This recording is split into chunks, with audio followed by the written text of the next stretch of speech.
Hello guys, kario sa siyempre sa aking mga kapwa Noranyan. Alam na po natin na nangyari, no? Hindi po pinalad na makapasok ang Pieta sa Metro Manila Film Festival 2023 edition, no?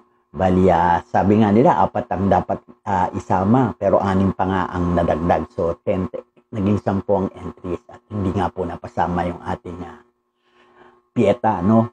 Na gustong-gusto na nating mapanood. Pero sabi po ng producer, ipapalabas po ang Pieta before Metro Manila Film Festival. So, mga bandang November yata po ipalabas. So, inaanyahan ko po kayo na panoorin natin sabay-sabay ang Pieta this coming November.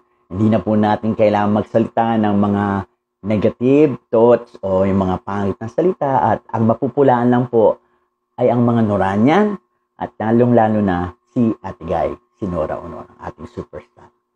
So, sa November po, sama-sama tayong manood ng Pieta. Maraming salamat po. I love you, Noranyan. I love you, Ate Guy. Bye.